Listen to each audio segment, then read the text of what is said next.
प्यारे बच्चों, मैं आ गया हूँ आप लोगों के लिए लेकर के सामाजिक विज्ञान के वेरी वेरी मोस्ट इंपॉर्टेंट प्रश्न। देखो, मैं आप लोगों को आज के इस वीडियो में बताने वाला हूँ सामाजिक विज्ञान के सिर्फ केवल और केवल 30 महत्वपूर्ण प्रश्न। देखो, मैं आप लोगों को 30 महत्वपूर्ण प्रश्न बताऊंगा। सिर्फ आप लोग क्या करो कि 30 महत्वपूर्ण प्रश्नों को पूरा का पूरा याद कर लो। सिर्फ स्टूडेंट आप लोगों को ज़्यादा नहीं पढ़ना है, ठीक है? क्योंकि आपके पेपर में इस बार 20 ऑब्जेक्टिव प्रश्न आएंगे, यानी कि 20 बहुविकल्पी प्रश्न आएंगे। वो मैं आज की इस वीडियो में मैं आप लोगों को कंप्लीट करवा दूंगा। जब आप ये पूरी वीडियो देख लेंगे तो आपके 20 नंबर पूरे पक्के हो जाएंगे, ठीक है? तो 20 नंबर आपके पूरे पक्के हो जाएंगे। तो आप लोग क्या करो, इस वीडियो को पूरा का पूरा देखो, ठीक है? एक अलग से कॉपी में नोट करते चलो सभी के सभी प्रश्नों को। तो चलो, सबसे पहले तो हम बात करेंगे 30 महत्वपूर्ण प्रश्न। देखो, ये आप लोगों का लास्ट चांस होने वाला है, मतलब लास्ट बार आप लोग को देखना है और 20 में 20 नंबर अपने पक्के कर लेना है ना। देखो, ऐसे मौके बार बार नहीं मिलते हैं 20 नंबर पक्के करने के, और आपको अगर मौका मिला है 20 नंबर पक्के करने का तो आप लोग जरूर अपने 20 नंबर पक्के करो, ठीक है? देखो, सबसे पहले हम बात करेंगे वेरी वेरी इंपॉर्टेंट ऑब्जेक्टिव प्रश्नों के बारे में। तो मेरा देखो सबसे पहला देखो मेरा ऑब्जेक्टिव प्रश्न है, क्या कह रहा है कि इटली का एकीकरण कब पूरा हुआ। प्रश्न नंबर 1 के बारे में बात करेंगे। प्रश्न नंबर 1 कि इटली का एकीकरण कब पूरा हुआ। देखो, प्रश्न नंबर 1 हमारा ये इटली का एकीकरण कब पूरा हुआ। ए ऑप्शन दिया 1871, बी ऑप्शन दिया 1873, सी ऑप्शन दिया 1876, डी ऑप्शन दिया 1889। तो इसका आप लोग राइट आंसर सीधा डायरेक्ट नोट करो। इसका डायरेक्ट आंसर हो जाएगा मेरा, यानी कि 1871 मेरा राइट आंसर हो जाएगा, ठीक है? राइट आंसर मेरा 1871 हो जाएगा, यानी कि 1871 ए ऑप्शन पूरा सही हो जाएगा। चलो, बात करते हैं प्रश्न नंबर 2 के बारे में। प्रश्न नंबर 2, देखो ये सभी के सभी प्रश्न आएंगे, ठीक है? एक नंबर आपका पक्का हो गया है ना। अब देखो, प्रश्न नंबर 2 के बारे में बात करेंगे कि यंग इटली सोसाइटी का संस्थापक कौन था। देखो, यंग इटली यानी कि जो यंग इटली सोसाइटी का संस्थापक कौन था। ए ऑप्शन दिया गैरिबाल्डी, बी ऑप्शन दिया बिस्मार्क, सी ऑप्शन दिया है काबूर और डी ऑप्शन दिया मैजनी। देखो, तो इसका राइट आंसर हो जाएगा मैजनी, यानी कि डी ऑप्शन पूरा सही हो जाएगा, ठीक है? तो इसका राइट आंसर हो जाएगा मैजनी। तो नोट कर लो। देखो, आपके 2 नंबर आपके पक्के हो गए, है ना? 2 नंबर आपके पक्के हो गए। देखो, इसका राइट आंसर हो जाएगा मैजनी। चलो, बात करते हैं प्रश्न नंबर 3 के बारे में। देखो, ये वाला प्रश्न आएगा इस बार, तो ये वाला 100% आपको पेपर में मिलेगा, है ना? ये वाला प्रश्न, प्रश्न नंबर 3 कह रहा है कि भारत वापस आने पर गांधी जी ने पहला सत्याग्रह कहाँ किया था। तो भारत आने पर गांधी जी ने पहला सत्याग्रह कहाँ किया था। ए ऑप्शन दिया चंपारण, बी ऑप्शन दिया बारडोली, सी ऑप्शन दिया अहमदाबाद, डी ऑप्शन दिया खेड़ा। तो महात्मा गांधी जी जब भारत वापस आए तो उन्होंने पहला सत्याग्रह चंपारण में किया था, यानी कि ए ऑप्शन मेरा सही हो जाएगा। अब बात करते हैं प्रश्न नंबर 4 के बारे में। प्रश्न नंबर 4 देखो हमसे क्या कह रहा है। प्रश्न नंबर 4 कह रहा है कि आर्थिक महामारी का प्रारंभ किस वर्ष हुआ। ये आर्थिक महामंदी है, ठीक है? ये आर्थिक महामंदी है ना। तो आर्थिक महामंदी का प्रारंभ किस वर्ष हुआ, ठीक है? चलो देखो, ए ऑप्शन दिया 1919, बी ऑप्शन दिया 1929, सी ऑप्शन दिया 1924 और डी ऑप्शन दिया है 1934। देखो, ये वाला प्रश्न 100% आपको पेपर में आएगा, ठीक है? नोट कर लो, इसको याद कर लो 1929। इस प्रश्न को सही से रट लो, ठीक है? क्योंकि ये वाला प्रश्न जरूर आएगा, इसको रट लो, ठीक है? 1929 जल्दी से इसको रट लो, कॉपी में 2 से 3 बार इसको पढ़ो, याद हो जाएगा। जल्दी से अभी याद कर लो इसको। अब प्रश्न नंबर 5 के बारे में बात करते हैं। चलो, प्रश्न नंबर 5 को लेकर आते हैं। देखो, प्रश्न नंबर 5 कह रहा है कि प्रथम जो विश्व युद्ध है, प्रथम विश्व युद्ध का प्रारंभ किस वर्ष हुआ।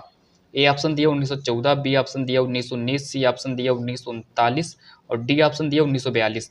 तो हमसे कह रहा है कि जो प्रथम विश्व युद्ध का प्रारंभ किस वर्ष हुआ, तो इसका राइट आंसर हो जाएगा 1914 में हुआ था। अब बात करते हैं प्रश्न नंबर 6 के बारे में।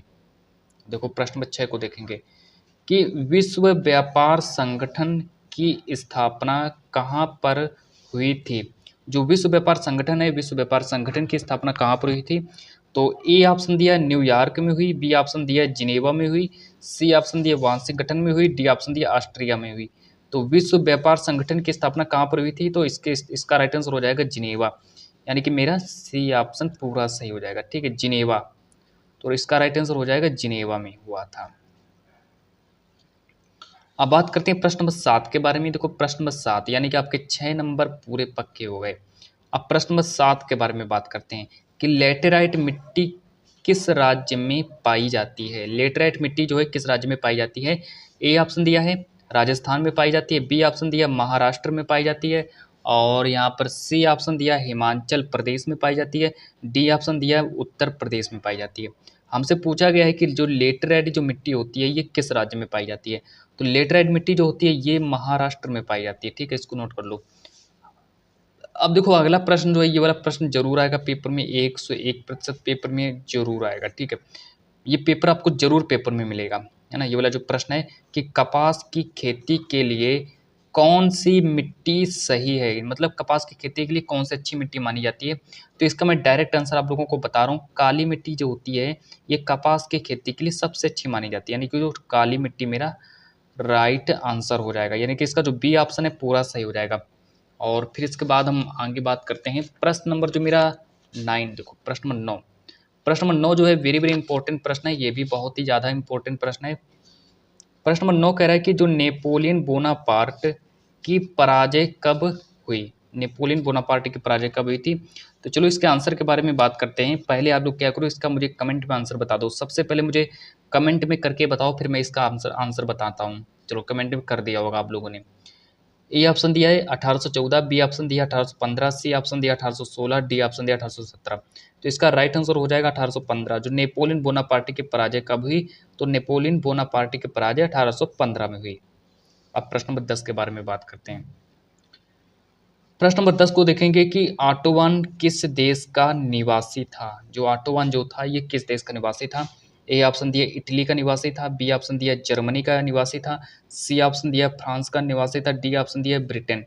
अब देखो जो ऑटोवन बिस्मार्क जो था ये जर्मनी, ठीक है, इसका आंसर नोट करो, डायरेक्ट आंसर नोट करो इसका। ऑटोवन बिस्मार्क जो था ये जर्मनी का निवासी था, मतलब जर्मनी में रहता था। ठीक है, अब प्रश्न नंबर 11 को देखेंगे कि जो जलियांवाला बाग है, जलियांवाला बाग में गोली चलाने की आज्ञा किसने दी थी? जो हमारा जलियांवाला बाग है, जलियांवाला बाग में गोली चलाने की आज्ञा किसने दी थी? तो ए ऑप्शन दिया माउंटबेटन, बी ऑप्शन दिया लॉर्ड इरविन, सी ऑप्शन दिया है डलहौजी, डी ऑप्शन दिया जनरल डायर। अब देखो बात करते हैं कि अगर हम जलियांवाला बाग के बारे में बात करते हैं तो जलियांवाला बाग में गोली चलाने की आज्ञा जनरल डायर ने दी थी, जनरल डायर। ठीक है, तो मेरा इसका राइट आंसर डी ऑप्शन मेरा पूरा सही हो जाएगा, है ना। तो जनरल डायर इसके राइट आंसर हो जाएंगे। अब देखो और आगे बात करते हैं, वन महोत्सव शुरू किया गया। अब देखो वन महोत्सव शुरू किया गया जवाहरलाल नेहरू द्वारा। ए ऑप्शन दिया जवाहरलाल नेहरू द्वारा, बी ऑप्शन दिया के एम मुंशी द्वारा, सी ऑप्शन दिया इंदिरा गांधी द्वारा, डी ऑप्शन दिया इनमें से कोई नहीं। अब देखो जो वन महोत्सव जो है ये किसके द्वारा शुरू किया गया? तो वन महोत्सव मेरा जो बी ऑप्शन है, मतलब कि के एम मुंशी। ये प्रश्न वेरी वेरी इंपॉर्टेंट प्रश्न है, ठीक है, आ सकता है आपके पेपर में इस बार, तो इसको याद कर लो। के एम मुंशी द्वारा वन महोत्सव की शुरुआत की गई। अब इसी के साथ बात करते हैं प्रश्न नंबर 13 के बारे में। प्रश्न नंबर 13 को देखेंगे। प्रश्न नंबर 13 हमसे देखो क्या कह रहा है कि निम्नलिखित में से कौन, प्रश्न नंबर 13 को देखेंगे कि निम्नलिखित में से कौन सदाबहारी वन का वृक्ष है, मतलब सदाबहारी वन का वृक्ष कौन सा है?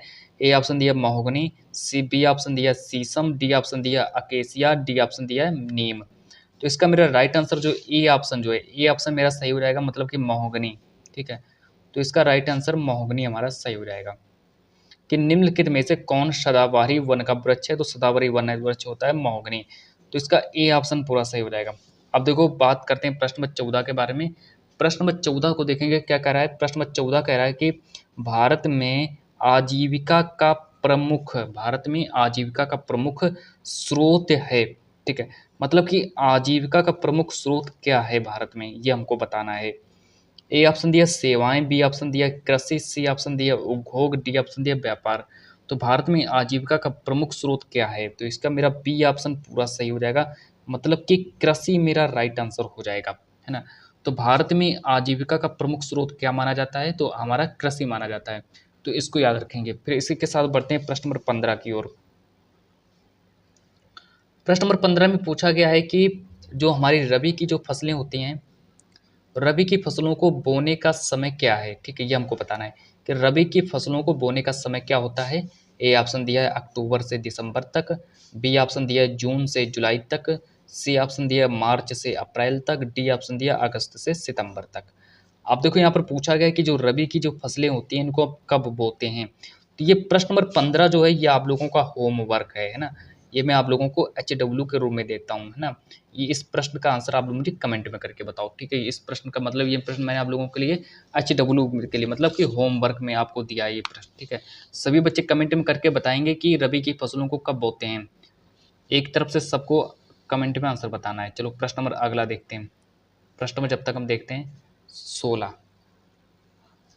कि निम्नलिखित में बागानी फसल है। अब देखो बताने कि बागानी फसल कौन सी है।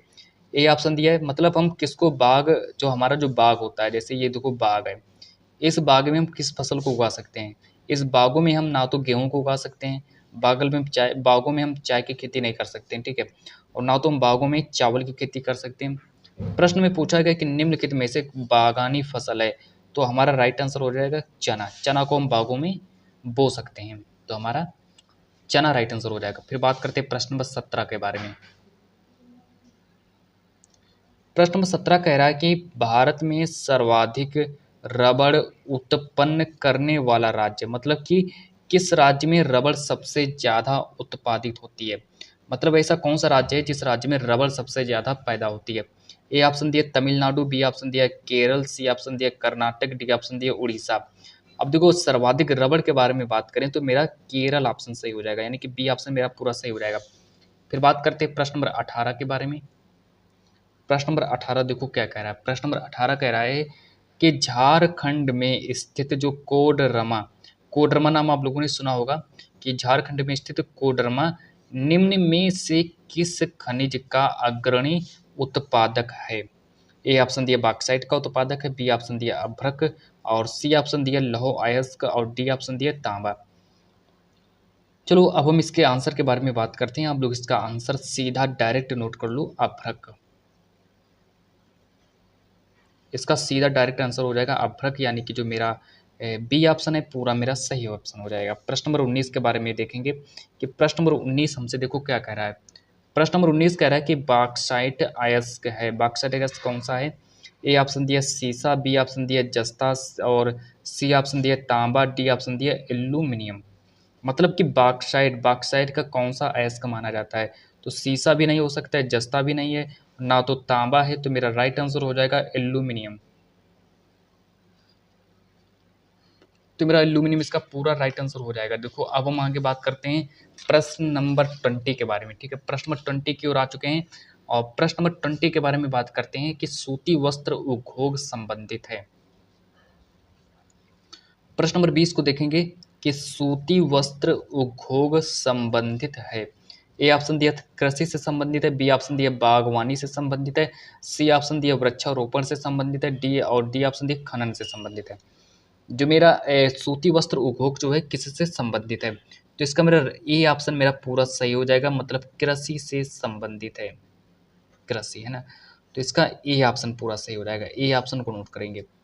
अब आगे भी देखो बात करते हैं प्रश्न नंबर 21 के बारे में। प्रश्न नंबर 21 को देखेंगे क्या कह रहा है कि निम्नलिखित में से किसे इस्पात की नगरी कहा जाता है। इस्पात की नगरी किसको कहा जाता है।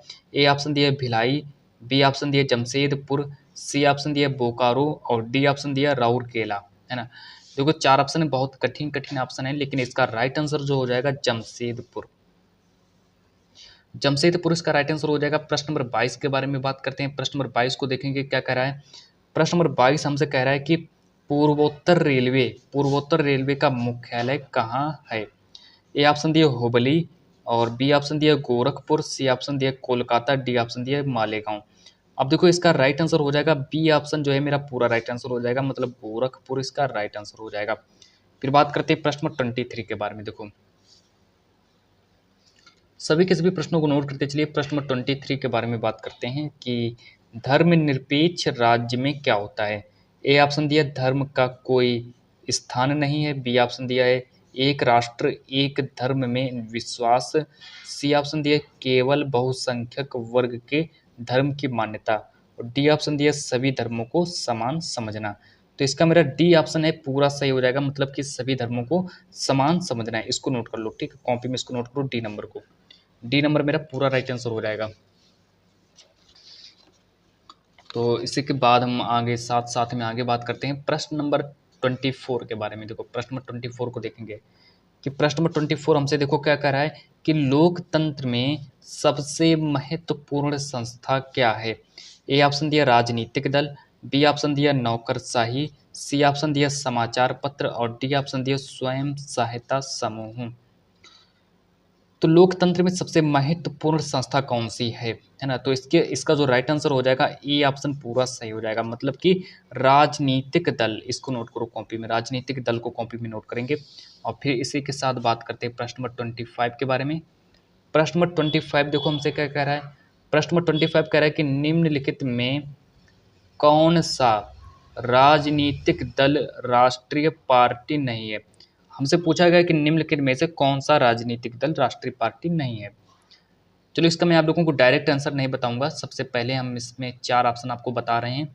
ए ऑप्शन दिया भारतीय राष्ट्रीय कांग्रेस, बी ऑप्शन दिया समाजवादी पार्टी, सी ऑप्शन दिया राष्ट्रवादी कांग्रेस पार्टी और डी ऑप्शन दिया तृणमूल कांग्रेस। आप लोग इसका सीधा आंसर नोट करो, समाजवादी पार्टी, है ना। तो निम्नलिखित में से कौन सा राजनीतिक दल राष्ट्रीय पार्टी नहीं है, तो हमारा बी ऑप्शन पूरा सही हो जाएगा। अब देखो और आगे बात करते हैं, प्रश्न नंबर 26 के बारे में बात करते हैं। प्रश्न नंबर 26 में कह रहा है कि निम्नलिखित में से, प्रश्न नंबर 26 यानी कि प्रश्न नंबर 26 के बारे में बात करेंगे। प्रश्न नंबर 26 कह रहा है कि निम्नलिखित में से कौन सा उद्योग कृषि आधारित नहीं है। ए ऑप्शन दिए चीनी उद्योग, बी ऑप्शन दिए जूट उद्योग, सी ऑप्शन दिए सूती वस्त्र, डी ऑप्शन दिए सीमेंट उद्योग। हमसे कह रहे हैं कि कृषि आधारित मतलब कृषि पर कौन आधारित नहीं है। तो सीमेंट जो होता है ये मेरा कृषि पर आधारित नहीं है ना। तो सूती वस्त्र ये भी मेरा कृषि पर आधारित है, जूट ये भी कृषि में आता है, चीनी ये भी कृषि में आता है, लेकिन जो सीमेंट जो होता है ये कृषि में नहीं आता है। तो इसीलिए मेरा डी ऑप्शन पूरा सही ऑप्शन हो जाएगा। फिर बात करते हैं प्रश्न नंबर अगला देखेंगे, प्रश्न नंबर 27। प्रश्न नंबर 27 यानी कि प्रश्न 27 कि विनिमय में कम से कम कितने पक्षों की आवश्यकता होती है। तो विनिमय में कम से कम कितने पक्षों की आवश्यकता होती है ये हमसे पूछा गया है। तो इसका ए ऑप्शन दिया है 2 विनिमय, 2 और बी ऑप्शन दिया 1 और सी ऑप्शन दिया 3 और डी ऑप्शन दिया 4। तो विनिमय में कम से कम कितने पक्षों की आवश्यकता होती है, तो इसका राइट आंसर हो जाएगा 2। 2 को नोट करेंगे, है ना। और फिर इसके बाद हम बात करते हैं प्रश्न नंबर 28 के बारे में कि प्रश्न नंबर 28 देखो हमसे क्या कह रहा है कि मुद्रा का प्रमुख कार्य क्या है। मुद्रा का कार्य पूछा गया हमसे इस बार। मुद्रा का प्रमुख कार्य क्या होता है। ए ऑप्शन दिए विनिमय, बी ऑप्शन दिए जमा, सी ऑप्शन दिए प्राप्ति, डी ऑप्शन दिए ऋण उपलब्ध। तो मुद्रा का प्रमुख कार्य क्या होता है बताना है, तो इसका राइट आंसर हो जाएगा विनिमय। विनिमय जो होता है ये मुद्रा का प्रमुख कार्य होता है। प्रश्न नंबर 29 के बारे में बात करेंगे। प्रश्न नंबर 29 की आर्थिक उदारीकरण की शुरुआत हुई थी।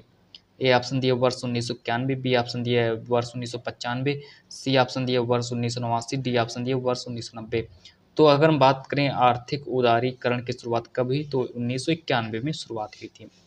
अब बात करते हैं आज की क्लास का सबसे लास्ट इम्पोर्टेंट प्रश्न, प्रश्न नंबर 30 कि विदेशी व्यापार किनके मध्य होता है। ए ऑप्शन दिया 2 देशों के मध्य, बी ऑप्शन दिया 2 नगरों के मध्य, सी ऑप्शन दिया 2 प्रदेशों के मध्य, डी ऑप्शन दिया 2 गांवों के मध्य। तो विदेशी व्यापार जो होता है ये हमेशा 2 देशों के बीच में होता है ना। तो विदेशी व्यापार जो होता है 2 देशों के बीच में होता है। तो आप लोग इसमें से ए ऑप्शन को पूरा सही कर लो, यानी कि ए ऑप्शन मेरा पूरा राइट आंसर हो जाएगा। तो जब तक के लिए आज की इस वीडियो को मैं इतना ही रखता हूँ।